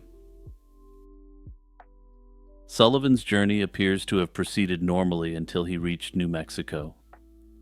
In the early hours of March 5th, 1975, police in Santa Rosa pulled him over for swerving on the highway. The officers suspected he was drunk as a skunk, but Sullivan passed their sobriety test. It turned out he was simply exhausted after a grueling 15-hour drive. Also, as someone who has done very long road trips before, it's important to stop and rest regularly. As a precaution, police directed him to check into a local motel, the La Mesa Motel in Santa Rosa, to rest before continuing onward. Sullivan obeyed, renting a room for the night, but oddly, he didn't actually stay in it. Records show the motel room's bed was never slept in, and Sullivan left the key inside the room, suggesting he departed shortly after checking in.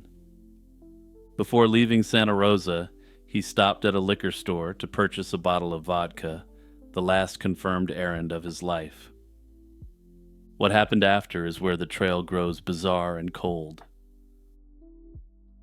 Sullivan apparently drove south from Santa Rosa into a very sparsely populated area. On March 6th, his light blue Beetle was spotted on or near a remote ranch property about 25 miles from the motel, in the desert near a place called Puerto de Luna. Some accounts claim Sullivan actually encountered the ranch's owners or workers and was questioned about why he was on their land. By the following day, Sullivan's car was found abandoned on a dirt road not far from the ranch. It was locked, out of gas, and there were no signs of a struggle at the scene. Inside the car were virtually all of Sullivan's worldly possessions. There was no trace of Sullivan himself, and to drop that old tired cliché, he seemed to have just vanished into thin air.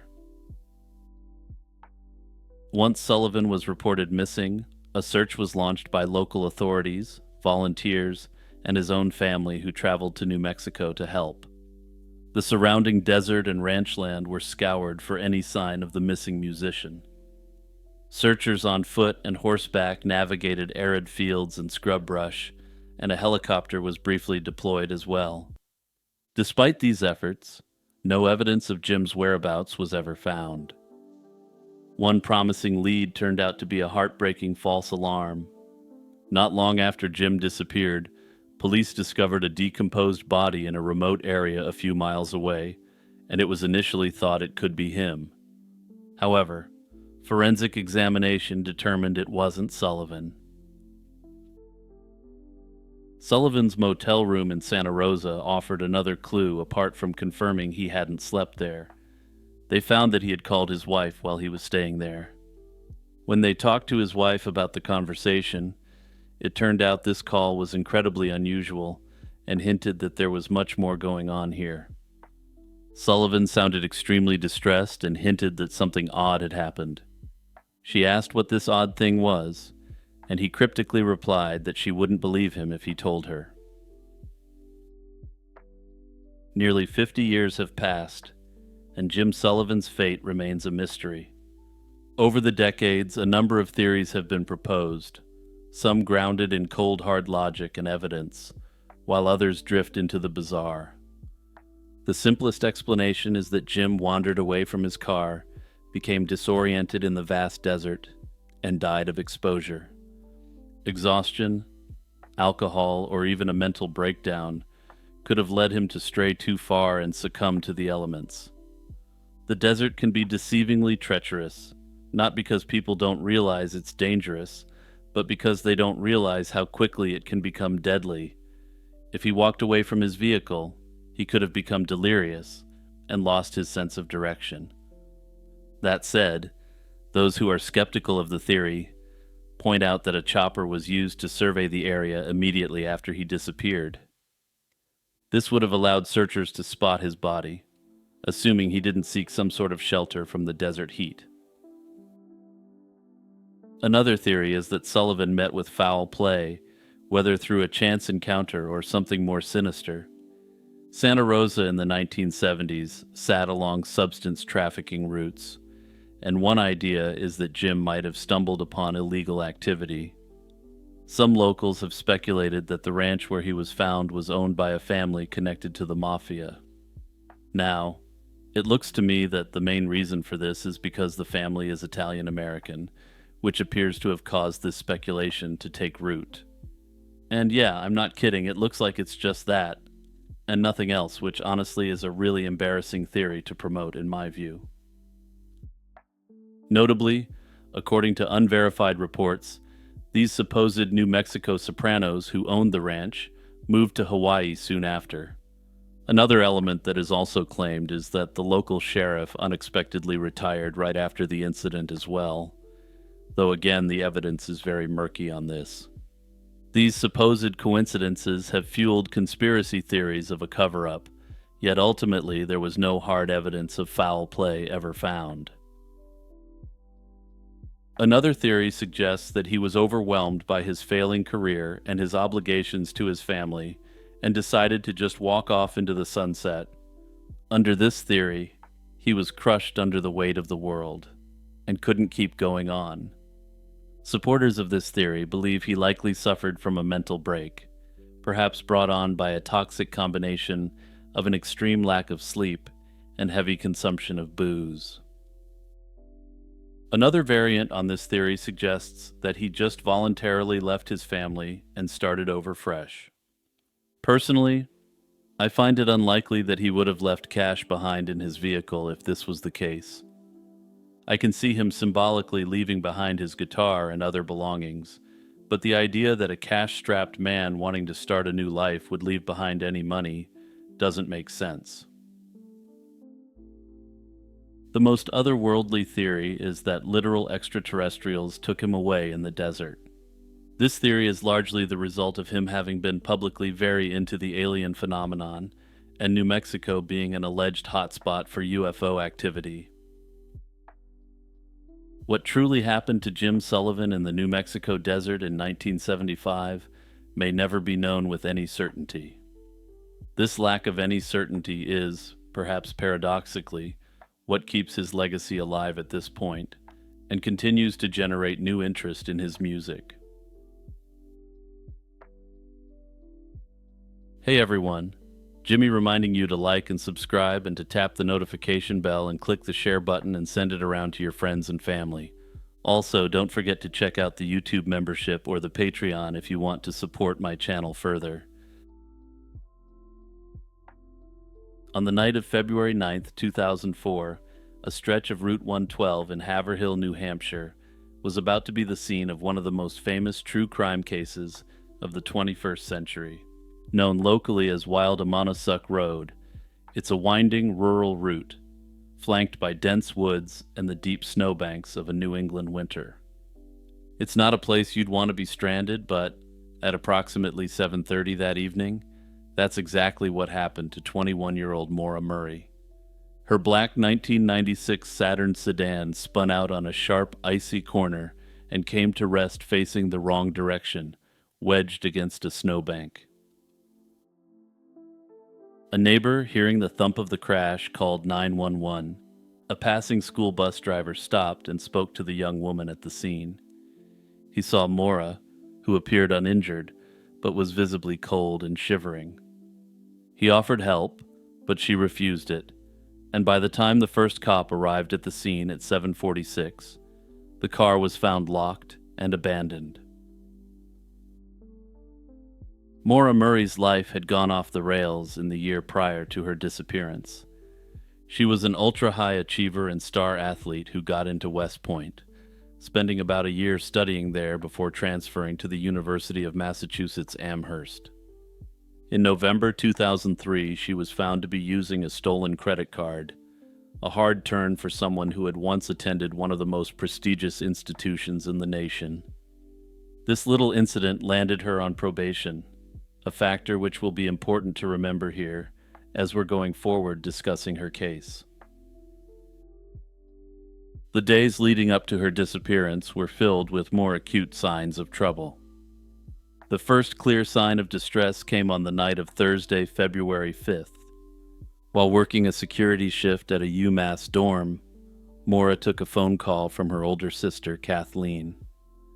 The conversation centered on Kathleen's own relationship problems and struggles with alcoholism. Shortly after, around 1 o'clock that same morning, Maura's supervisor found her in a state of collapse. She was described as being completely unresponsive and quietly repeating the two words, "my sister," over and over again. This emotional breakdown was so severe that her supervisor had to escort her back to her dorm room. Despite this breakdown, Maura didn't receive any formal mental health as a result of this incident. The pressure mounted over the weekend, and her father, Fred Murray, had come to visit, in part to help her shop for a more reliable car. On Saturday night, Maura borrowed her father's brand new Toyota Corolla to attend a party on campus.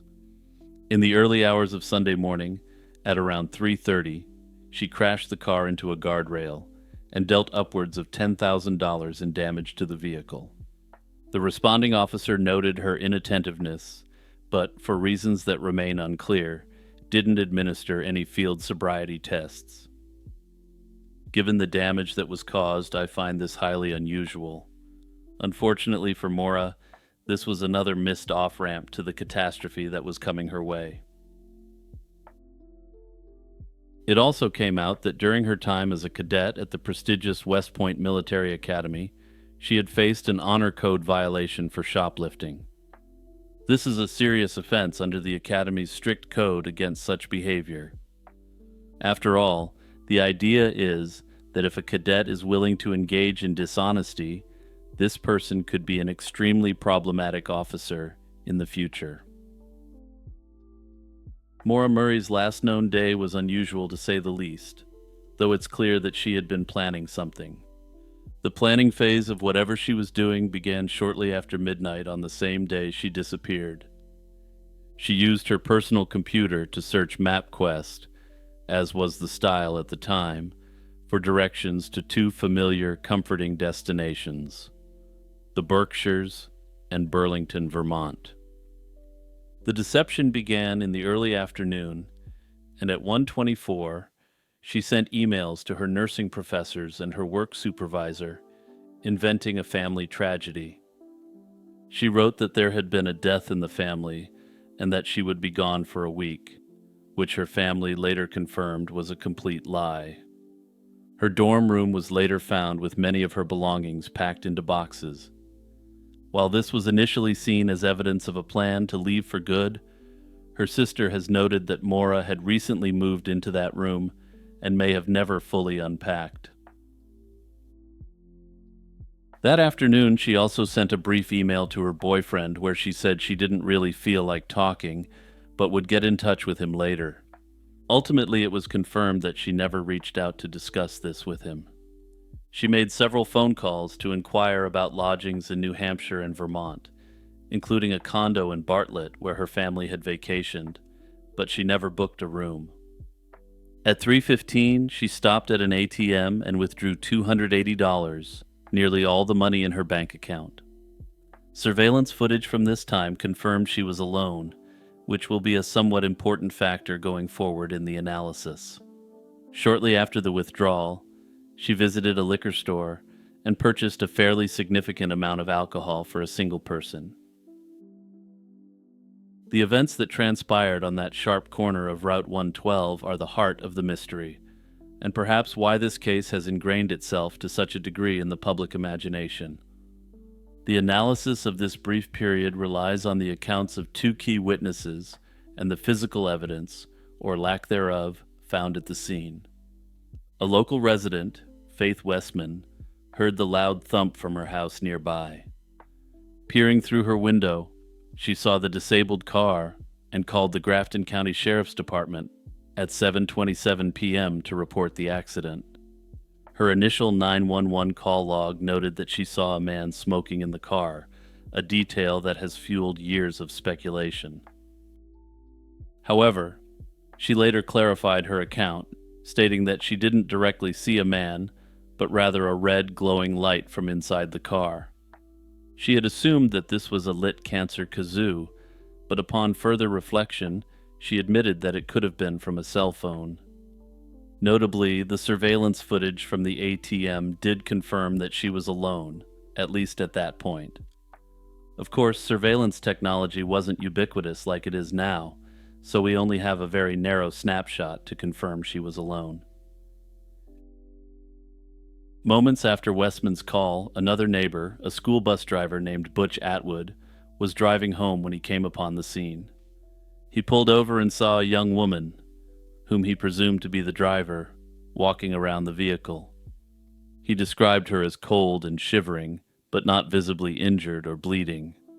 Atwood offered to call for help, but Maura quickly refused, insisting she had already called for roadside assistance through AAA. This was almost certainly untrue, and cell service in the area was notoriously poor, and no such call was ever logged on her phone records or with the service. Feeling something was amiss, Atwood offered her a ride to his house, which was just a short distance away, so she could wait in the warmth and safety.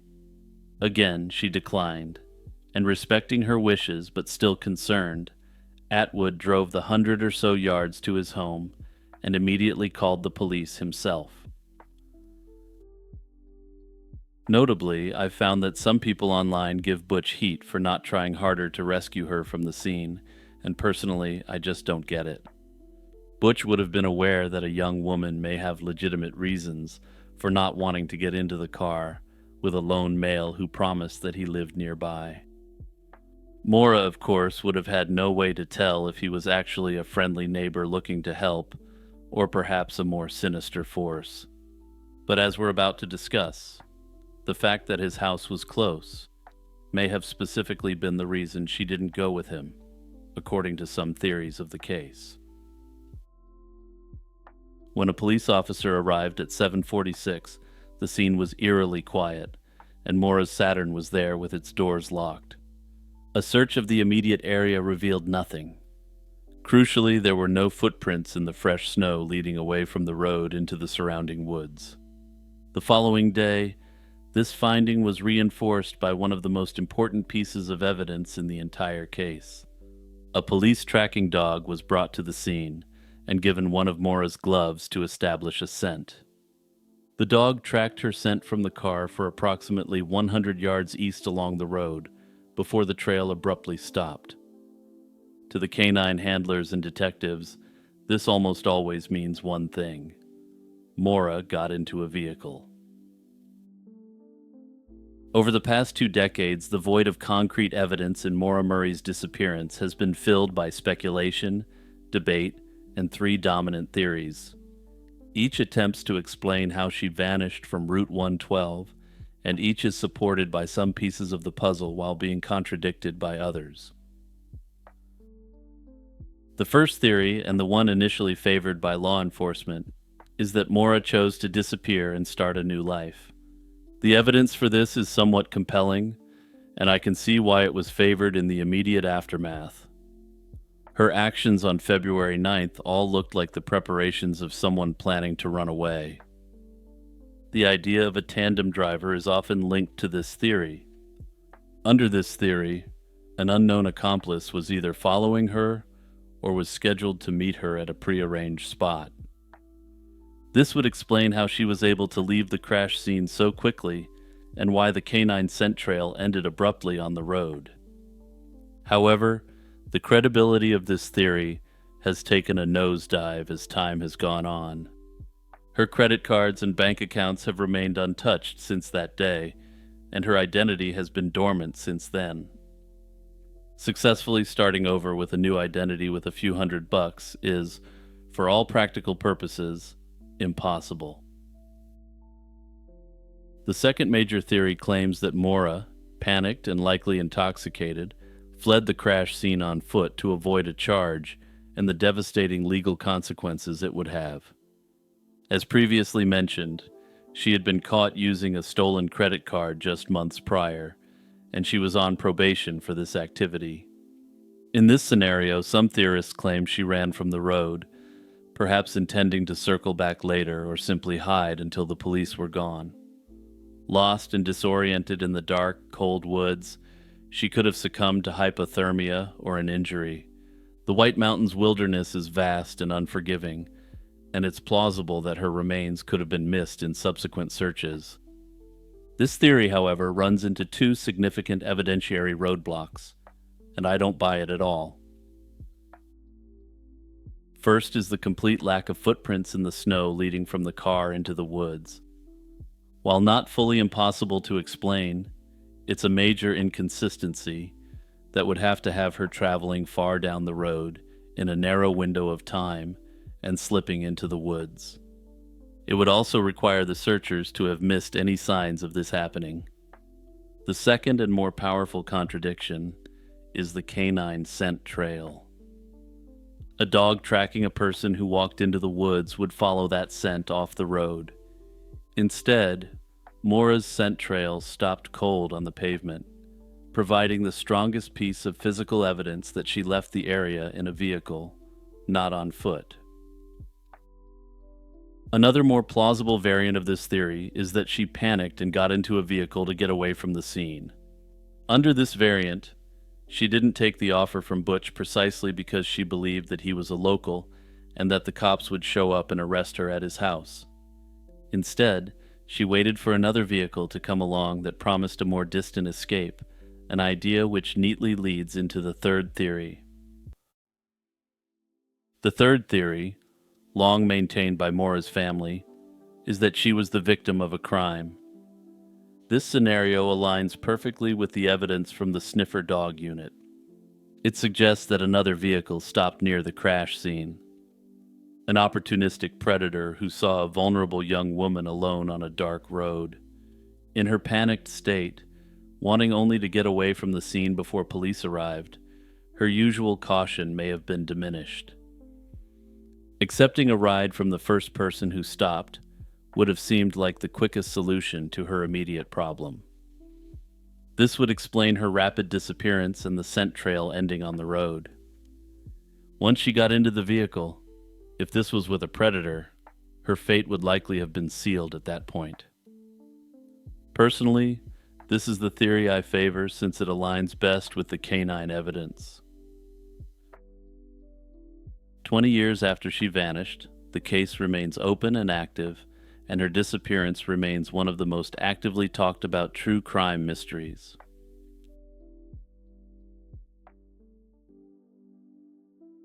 The scene is a mass rally in Pyongyang on October 14, 1945. The city is electric with a mix of relief and uncertainty. After 35 years of brutal Japanese colonial rule, Korea is free, but its fate is being decided by foreign powers. In the north, the Soviet Red Army are the liberators, and they've gathered the people to present a hero. He's introduced as the legendary guerrilla commander, General Kim Il-sung, a name whispered in awe for his daring exploits against the Japanese occupiers. The crowd waits, expecting to see a seasoned, perhaps grizzled, veteran warrior. Instead, a boyish man in his early 30s, wearing the crisp uniform of a Soviet Red Army captain, steps to the microphone. A murmur of confusion and disappointment ripples through the crowd. This wasn't the larger-than-life general they had imagined. That moment of public bewilderment is the seed of the entire mystery surrounding the man who would eventually become North Korea's eternal president. The man before the crowd wasn't a demigod of legend, but an ambitious and politically astute guerrilla named Kim Song-ju, who had been carefully selected by his Soviet patrons. His entire subsequent rule, and the very foundation of the North Korean state, would be predicated on closing the gap between the man he was and the myth he needed to become. To understand the Democratic People's Republic of Korea, one must first understand the two parallel lives of its founder. There's the hagiography constructed by the state for their founding hero, and the far more complex reality pieced together by historians. We'll first explore the official, state-sanctioned legend taught to every North Korean from birth. Then we'll contrast it with the historical consensus and examine the persistent imposter theory as a symptom of this foundational deception. In North Korea, the story of Kim Il-sung doesn't begin with his birth, but rather it begins with his ancestors.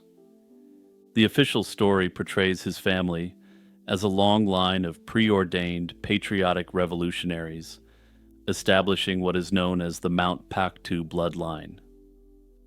His great-grandfather is credited with leading the attack on the American merchant ship General Sherman in 1866. His father, Kim Hyung-jik, wasn't merely an activist, but a pioneer of Marxism who led the anti-Japanese independence movement.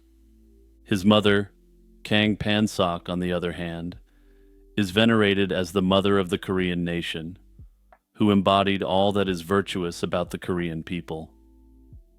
She's portrayed perhaps not entirely as a human entity, but as a vessel that was created through the collective will of the Korean people to give birth to their great liberator. This narrative frames the Kim family not as participants in the liberation struggle, but as its very heart and soul, destined to lead the nation. From this hallowed lineage, according to the official sources, the young Kim emerged as a revolutionary prodigy. Official anecdotes, taught to school children as historical fact, describe him vowing to defeat the Japanese imperialists at the tender age of 5 while sitting on his mother's knee. Other stories suggest that as a child, he lectured adults on Marxist principles, not due to anything that he had learned, but almost as if he was divinely ordained. Naturally, according to these official stories, these adults were shocked, baffled, and instantly converted to the cause. At just 14, he supposedly founded the movement that would eventually overthrow Japanese rule, a seminal moment in the nation's revolutionary history. His childhood is depicted as a series of heroic acts of resistance, from defacing Japanese textbooks to organizing his fellow students into acts of revolutionary mischief. The centerpiece of the legend is his role as the singular, brilliant commander of the entire Korean resistance against Japan. The official narrative places him at a secret guerrilla base on the slopes of the sacred Mount Paktu, the mythical birthplace of Dangun, the founder of the First Korean Kingdom. This location is no accident, and it deliberately fuses Kim's revolutionary struggle with Korea's deepest national myths. From this sacred ground, he is said to have single-handedly organized and led the Korean People's Revolutionary Army, from which he liberated the Korean people from Japan. In this telling, all other anti-Japanese resistance figures, many of whom were his superiors in reality, are either erased from history or demoted to the status of his loyal followers. Crucially, his son and heir, Kim Jong-il, is said to have been born in a humble log cabin at the Mount Paktu secret camp in 1942. This nativity was supposedly marked by divine omens, including a double rainbow appearing in the sky and a new star shining brightly in the heavens. When historians peel back the layers of propaganda, a starkly different picture emerges. The man who would rule North Korea for nearly half a century was born Kim Song-ju on April 15, 1912, in a village near Pyongyang. His family was not a lineage of revolutionaries, but was, ironically, part of Korea's small but influential Protestant community. His grandfather was a Protestant minister, and his father was even named after St. Peter. Like many Koreans resentful of Japanese rule, his family fled to Manchuria around 1920, seeking refuge and opportunity. It was in Manchuria, not Korea, that Kim Song-ju received his revolutionary education. He attended Chinese schools, and according to some who knew him later, he may have preferred to communicate in Chinese rather than Korean. As a teenager, he was drawn into the world of underground Chinese communist youth organizations and was briefly jailed for his activities. His path wasn't a uniquely Korean one, and it was forged within the broader, communist-led anti-Japanese struggle in Manchuria. He joined a Chinese-led guerrilla force and proved to be a legitimately capable and courageous fighter, eventually rising to become a division commander by his mid-20s. It was during this period, around 1935, that he adopted the name Kim Il-sung, a name already famous and associated with an earlier, legendary anti-Japanese hero. While he was one of the more effective Korean commanders in the region, historians believe he was a mid-level officer in a Chinese-led army, taking orders from Chinese superiors. He wasn't the supreme commander of a unified Korean force by any means. The historical record shows that by late 1940, the elite Japanese Kwantung Army had effectively crushed the guerrilla resistance in Manchuria. Kim and the remnants of his unit were forced to flee across the border into the Soviet Union. He spent the remainder of the conflict from late 1940 until Japan's surrender in 1945 in a Soviet military camp near Khabarovsk. There, he was commissioned as a captain in the Soviet Red Army's 88th Rifle Brigade, a special unit composed of exiled Chinese and Korean fighters. It was here, in a Soviet camp in 1941, that his son was born. The child, who would later be known as Kim Jong-il, wasn't given a revolutionary Korean name, but a Russian one, Yuri Kim. The chasm between the man and the myth gave rise to a persistent and sensational rumor, which has come to be termed the imposter theory. This theory claims that the man who returned to Pyongyang in 1945 wasn't the guerrilla fighter Kim Il-sung at all, but a fraud named Kim Song-ju. Under this theory, he had stolen the identity of a much older, more famous, and genuinely legendary anti-Japanese hero who had perished in battle. This idea flourished in the chaotic post-war environment, fueled by Korean confusion at the 1945 rally and by early Western intelligence reports.